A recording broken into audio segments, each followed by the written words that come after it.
मेरे को आलस्य ने घेर रखा है, मुझे क्रोध ने, मुझे लोभ ने, मुझे अहंकार ने, मुझे आलस्य ने।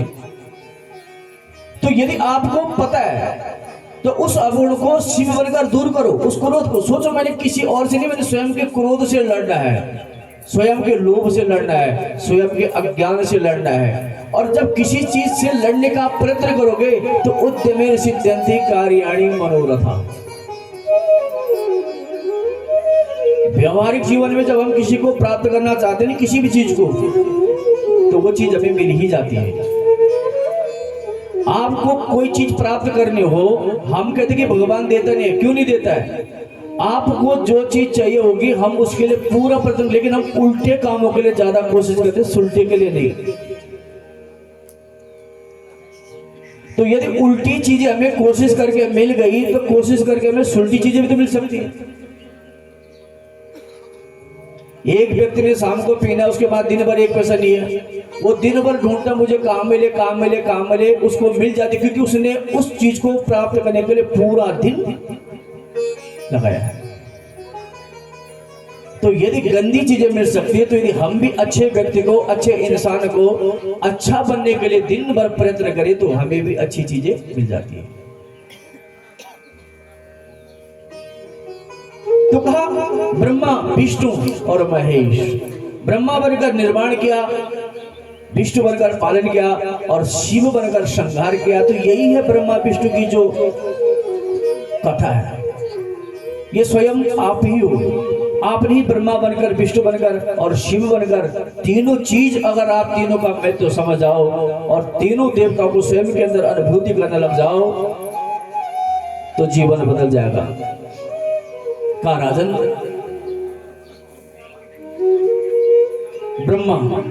ब्रह्मा जी कहां से प्रकट हुए?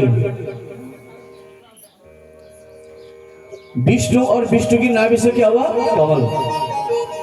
ध्यान से सुनना। और कमल के ऊपर कौन थे? भगवान ब्रह्मा जी। ये नाभि का बहुत बड़ा महत्व है। सबकी नाभि में अमृत है, नाभि में अमृत है।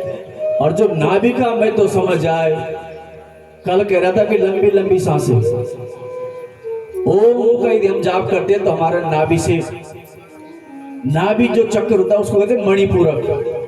और स्त्री की नाभि में मणि है। थोड़ा इन बच्चों को नीचे बैठा दोगे तो ज्यादा बढ़िया होगा, बच्चे जो घूम गए, इन बच्चों को संभालो। तो नाभि में मणि है, इसीलिए स्त्री को विवाह के बाद साड़ी पहनाई, ताकि ये मणि जो है हमेशा प्रकाशित रहे। ब्रह्मा की उत्पत्ति मैंने क्या बताया? नाभि, नाभि से कमल, कमल के ऊपर ब्रह्मा। बालक जब माँ की कोख में होता है, बालक बालिका, तो उसका कनेक्शन कहां से होता है? नाभि से, नाल। जब तक नाल से नाल जुड़ी है तो सांस, खाना, भोजन सब वहीं से ले रहा हो, और जैसी वो काटी उसके सारे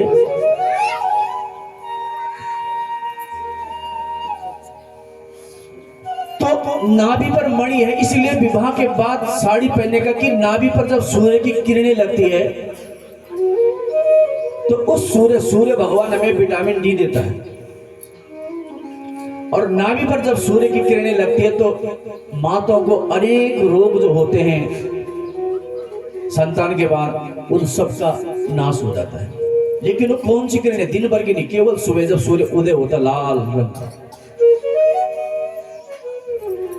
तो उसकी किरणें अगर मनुष्य की, स्त्री हो या पुरुष हो, उसकी नाभि पर लगे तो उसका मणिपूरक चक्र एक्टिव होता है और सारा ज्ञान जो है यहीं पर है, मणिपूरक चक्र में।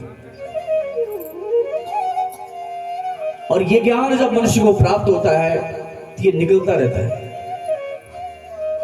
तो कहा नाभि, तो नाभि से जो है विष्णु, नाभि से ब्रह्मा, और ब्रह्मा से आगे ब्रह्मा जी को बोला कि सृष्टि का विस्तार करो भगवान ने। ब्रह्मा जी ने विचार किया कि मैं कहां से पैदा हुआ। तो ब्रह्मा जी को आवाज सुनाई दी कि तप तप तप तप तप तप कर। ब्रह्मा जी के 4 मुख हैं। तो ब्रह्मा जी को कहा कि भाई तप कर।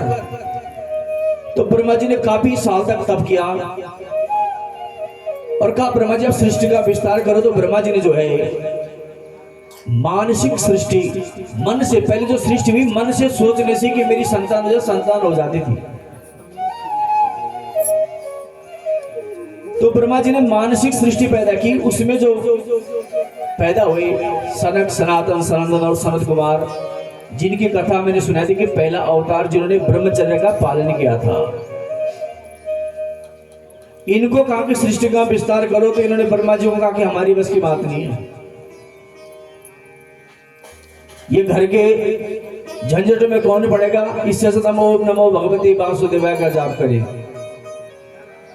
और ये जो है तप करने के लिए निकले और तप के द्वारा ही मनुष्य अपनी इंद्रियों पर संयम कर सकता है। अगर जीवन में तप ना हो, कष्ट ना हो, तो मनुष्य जो है अपने इंद्रियों पर संयम नहीं रख सकता। ब्रह्मा जी को क्रोध आया और क्रोध आते ही रुद्र भगवान प्रकट हुए। बोलो रुद्र भगवान की। रुद्र भगवान को बोला ब्रह्मा जी ने कि जाओ तुम सृष्टि का विस्तार करो। अब जिनका नाम ही रुद्र है। रुद्र जी जब सृष्टि का विस्तार करने गए तो जो सृष्टि पैदा हुई वो ब्रह्मा जी को खाने के लिए दौड़ी। इस कलयुग की संतान में रुद्र से कम नहीं है, जो माता पिता का ही तिरस्कार करने बैठी है। तो जब ब्रह्मा जी को खाने के लिए दौड़ी तो ब्रह्मा जी ने कहा रुक, ये सृष्टि का निर्माण बंद करो भाई। और ब्रह्मा जी ने को रोका और इनके 11 नाम रखे, 11 रुद्र हुए और इनको कहा कि तुम तप करो। ये भी चल पड़े तप करने। फिर भी सृष्टि का विस्तार नहीं हुआ। अब ब्रह्मा जी फिर सोचने लगे कैसा होगा, क्या होगा। तो ब्रह्मा जी ने जो है अपने अंगों से अनेक ऋषियों की उत्पत्ति की, जैसे मन से मरीचि, नेत्र से अत्रि, मुख से अंगिरा, कर्ण से पुलस्त्य, नाभि से पुलह, हाथ से क्रतु, त्वचा से भृगु, गोद से नारद जी, दक्ष स्तन से धर्म और पीठ पीछे से अधर्म, हृदय से काम, भूं से क्रोध, होठों से लोभ, मुख से सरस्वती, वेद पुराण इतिहास और ब्रह्मा जी की छाया से कर्म। ये जितने ऋषि की उत्पत्ति हुई सब ब्रह्मा जी के अंगों से हुई है। इनको कहा कि भाई जाओ सृष्टि का विस्तार करो, तो इनसे भी कुछ नहीं हो पाया। जब इनसे भी नहीं हो पाया तो फिर ब्रह्मा जी और चिंतित हो गए, कैसे होगा, क्या होगा। अब ब्रह्मा जी विचार करने लगे। और जब हम धैर्य पूर्वक विचार करते किसी भी चीज पर, तो विचार से ही एक नई योजना हमें मिल पाती है। इसलिए विचार करना सीखो करो। शास्त्र कहता है कि 1 घंटा अपने साथ कम से कम रहो, मौन रहा करो। आजकल आप लोगों ने देखा होगा कि किसी को अपनी गलती का एहसास होता ही नहीं है। वो इसलिए नहीं होता क्योंकि मनुष्य 24 घंटा व्यस्त है, अपने साथ रहने का तो समय ही नहीं। और जब अपने साथ रहने का समय ना हो, मनन चिंतन करने का समय ना हो कि आज दिन भर मैंने कितने अच्छे कितने बुरे काम किए, तो आपको कभी भी अपनी गलती का एहसास नहीं होगा। इसलिए कुछ क्षण, कुछ देर एकांत में बैठो और वहां पर विचार करा करो। तो विचार के द्वारा ही मनुष्य को अपनी गलती का, अपनी अच्छाई और अपनी बुराई का एहसास होता है। इसलिए स्वयं अपना दोस्त बनो, स्वयं अपना मित्र बनो।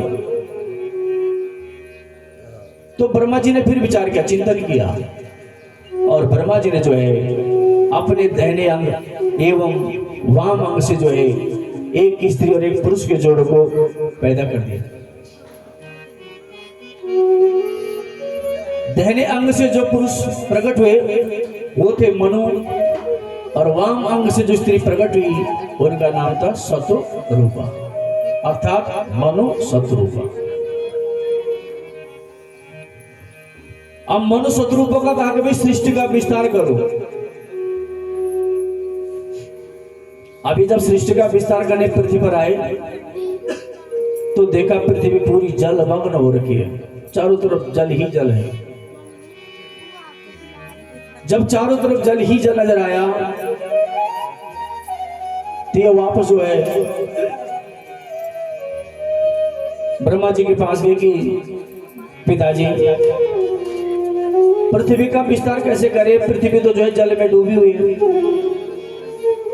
अब जब ब्रह्मा जी को बोला तो ब्रह्मा जी भी सोचने लगे। सोचते सोचते उनकी नासिका से एक सूक्ष्म जीव निकला और देखते देखते विशाल वराह भगवान बन के बोलो वराह भगवान की। ये वराह के रूप में प्रकट हो गए। ये अपनी नाक से सूंघते सूंघते सोए जलाशय में प्रवेश हुए, जिसके कारण समुद्र की कुक्षी फटी, बड़ा चित्कार हुआ। ये समुद्र के अंदर प्रविष्ट हुए और मुख के अग्रभाग से पृथ्वी को उठाया, और जब ये जल से पृथ्वी को ऊपर ला रहे थे तो हिरण्याक्ष एक दैत्य उसके अंदर था और इसने भगवान को ललकारा। और जब भगवान को ललकारा तो भयंकर युद्ध हुआ और काफी दिन तक युद्ध चलता रहा, और भगवान ने जो है इसका वध किया और जल के ऊपर पृथ्वी की स्थापना कर दी। अब जब पृथ्वी की स्थापना कर दी तो अब ये मनु शत्रुरूपा जो है पृथ्वी पर जो है सृष्टि का विस्तार करने लगे। और सौनक जी कहते कि गुरुदेव आप बताइए कि मनु शत्रुरूपा के द्वारा जो सृष्टि का विस्तार हुआ कैसे हुआ, मैं सुनना चाहता हूं। तो मनु हम किसके, अगर कोई कहे कि भाई हमारे पूर्वज कौन है तो कौन है, मनु शत्रुरूपा। मनु